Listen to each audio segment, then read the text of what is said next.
Hello, Facebook Live. Hello, everybody. Marcus here. What's happening? Let's see. It is the 10th. The 10th. It is the 10th. Sorry, I thought my notification was going out. Jamie and I just got back from the Finger Lakes about less than a half an hour ago. We got back from the Finger Lakes, and we are unpacked in the office. We have a big check-in at the Airbnb that I got to go do in a few minutes here. So, and my sound check is working, and we unpacked the car, and we brought a lot of wine back. We brought a lot. We do this every single time we go to the Finger Lakes or we go to any wine region. We either bring back the wine if we can put it into our car, or make some really cool connections and get on a list, an allocation list where we can get some of these really awesome wines. So, I want to talk about how we get a lot of these hard to find wines. So we were at Herman Weimer, and there was this really small production. They call it the Riesling Bio, and it's their biodynamic plot. It's their highest scoring Riesling ever. It gets 95 points from Wine Spectator. One of the highest scoring wines in the Finger Lakes, I believe. Right, Jamie? 95 points, Wine Spectator. Though I think it is the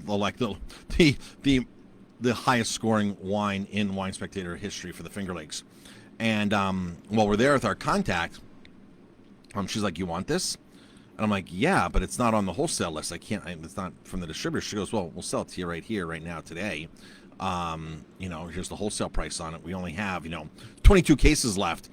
We can let you have a case of that, the wholesale price." And she goes, "It never went to the distributor, so nobody else is going to have it." I'm like, "Yeah." So every time we go to the Finger Lakes, stuff like that happens. We went to another vineyard that doesn't distribute down here, and we got 3 cases, brought back 3 cases from them, Vice Vineyards. Vice will be actually at the Wine and Food Festival tomorrow in Rhinebeck. Peter will be there, so we sat down with Peter yesterday.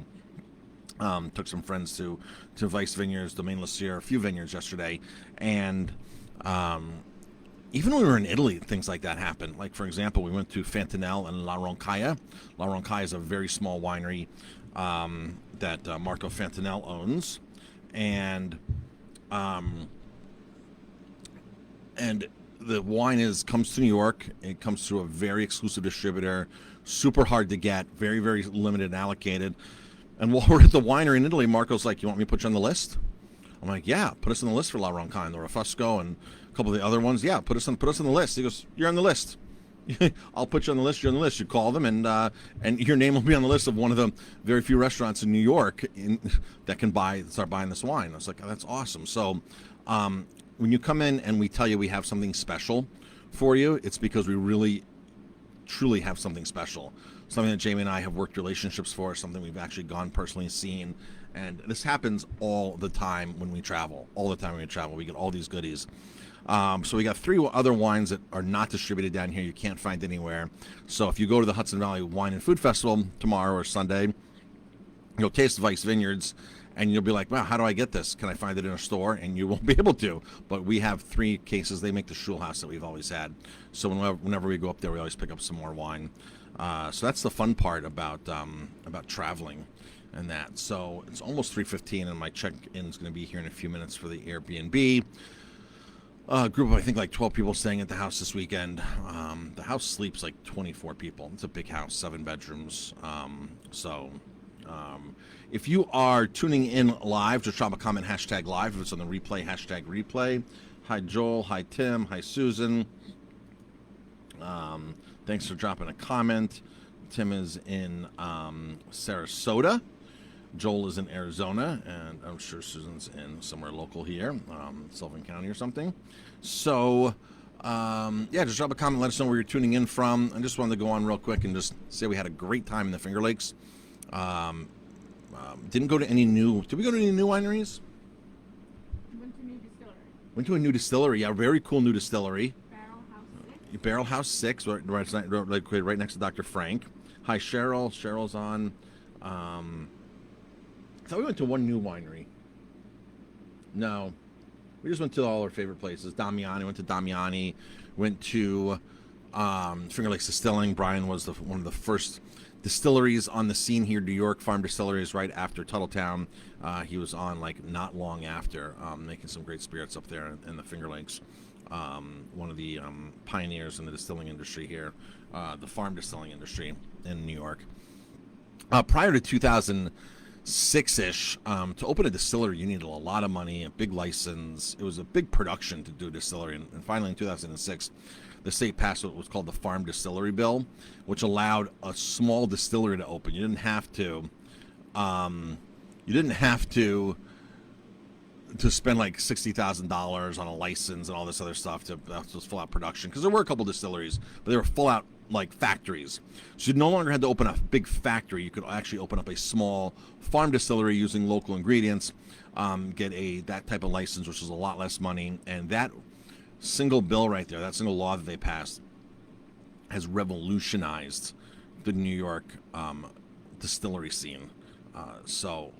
There's so many distilleries, distillery after distillery. I mean, the Finger Lakes, Bryan was the only game for the longest time. Now, on Keuka Lake alone, there's like 3 distilleries on Keuka Lake, which is one of the smaller lakes. So there's a lot of really cool stuff going on up there. So if you want to travel up there, we can give you a lot of cool places to stay and places to taste and all that kind of stuff. If you want to travel with us, we have a couple spots left and open for our November trip. November 5th to the 7th. It's a wine weekend in the Finger Lakes, and we take care of everything, hotels, everything, all the limo bus transportation up there. You just get to Watkins Glen, and we take care of it from there. So you drive up there and drive back, and we take care of everything the whole weekend. It's a really, really amazing weekend. We'll go to a lot of really cool wineries that we know everybody, and that has great wine up there. There's 170 some wineries in the Finger Lakes. Jamie and I were trying to figure out how many we've actually been to.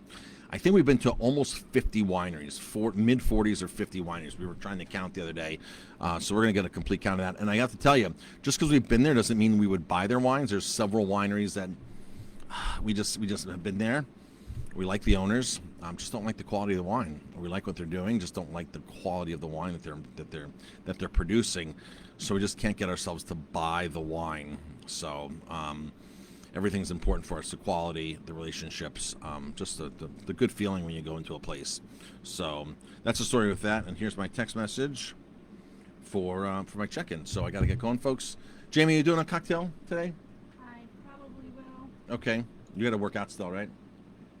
Yeah. I ran this morning, and I ran this morning on Keuka Lake, and okay.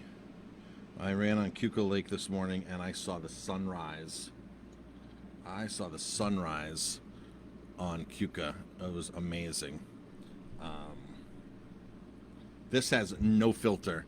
That was just a zoom in on the dock this morning. There was somebody swimming out there this morning early, like 6:45, 7 o'clock.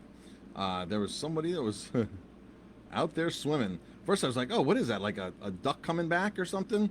And it was actually a person out there. I saw 2 pairs of sandals on the dock, but I only saw one person out there swimming. There's another person out there fishing. So, all right, folks, got to get going. I'll talk to you later. Have a great day. If you're going to come see me this weekend, I'll be doing 2 risotto demos at the Hudson Valley Wine and Food Festival in Rhinebeck. I'm doing 2 risotto demos. I'm also judging, and we also have a booth there. All right, folks, talk to you later. Have a great day.